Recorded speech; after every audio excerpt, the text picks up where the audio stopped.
It was a pre-debate moment so stunning, even the Clinton campaign admitted to being blindsided. Donald Trump appearing in a panel with 3 women who have accused Bill Clinton of sexual misconduct, and 1 woman whose rapist was defended by Hillary Clinton in her early years as an attorney. 2 Clinton aides telling CNN even after they planned for harsh personal attacks, they did not expect this. These 4 very courageous women have asked to be here, and it was our honor to help them. Perhaps we'll start with Paula.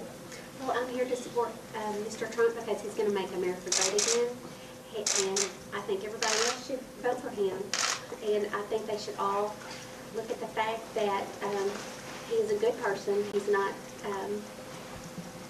what other people have been saying he's been, like Hillary.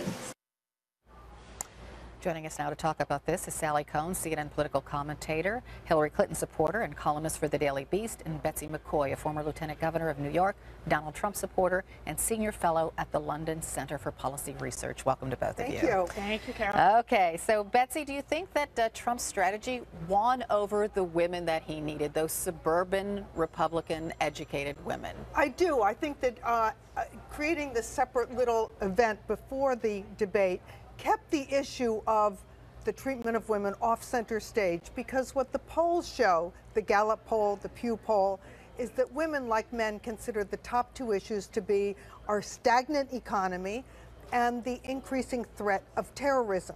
Well, the first 15 minutes of the debate, though, were on Donald Trump's well, bus comments. that wasn't his doing, but let me just explain.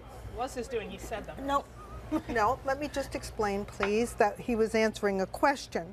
But Mrs. Clinton isn't running on jumpstarting the economy or addressing the threats of ISIS, because her party has failed on both those issues. So she has turned the debate to a debate over political correctness. That is the theme of her campaign, the speech police. Political correctness? Yes, let me just finish. She has said she's going to make sure that men talk respectfully to women, that whites are taught to show more humility in the presence of blacks, that chubby beauty queens won't be fat shamed, that illegal immigrants will feel welcome, and that people who disagree with her will be labeled bigots, racists, homophobes, xenophobes, and all those other deplorable names. So just let me get it straight. So you're okay with Donald Trump, with all the stuff he said on the bus, because as he said last night, it's just locker room talk.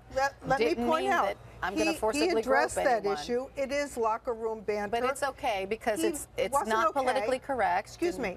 It wasn't okay, but he measured it against the really big issues we're facing, such as Christians being beheaded or drowned in steel cages, people unable to find work because our economy is growing at a meager 1.2%. Okay, we got it. So, Sally, your thoughts?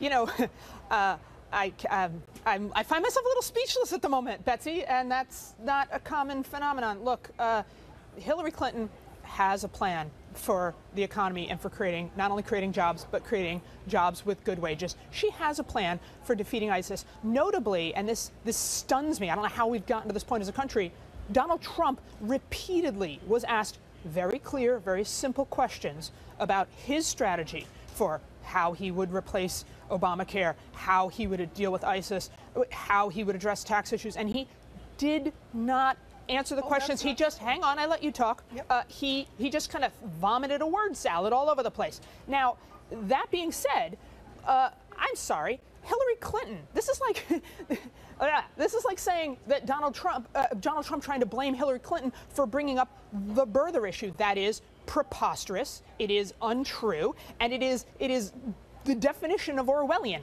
He brought it up again and again and again and again. The reason we're talking about the sexual assault of women and misogyny in general, as well as discrimination and prejudice and hate in this campaign, is because of Donald Trump, because he keeps bringing it up, because he keeps doing and saying things that are beyond the pale. Let's go back to the core issue, because women don't like how Donald Trump talks about women. How he treats them, not just talks, treats. No, they don't. That's why they're not on his side at the moment, especially those suburban, educated Republican women that normally go that normally vote Republican and are not this time around. I'm going to and here's facts. why they're confused. Here's why they're confused. So Donald Trump appears with these 3 Clinton accusers, right? Paula Jones is one of them, and we played a little soundbite from her. But back in 1998, he was not complimentary of Paula Jones. In fact, he called her ugly. Let's listen. Let's talk about that other 52-year-old Bill Clinton. What's he need to do? Well, I don't know. It's so embarrassing, and you really have to say, where does it stop? I would have done something certainly different than what they did. I mean, that all started it. Paula Jones is a loser, but the fact is that she may be responsible for bringing down a president indirectly. Okay, so he went on to say, and we'll put the full screen up, put the graphic up. Donald Trump went on to say of Clinton's accusers, the whole group, it's truly an unattractive cast of characters. Linda Tripp, Lucian Goldberg, I mean, this woman, I watch her on television just vomiting. She is so bad. The whole group, Paula Jones, Lewinsky, it's just really an unattractive group. And now he calls all of these women courageous. Well, they are so courageous. How can they are courageous because they have come out to confront Hillary Clinton's false claims that she is a defender of women. But does Donald Trump think they're courageous or unattractive?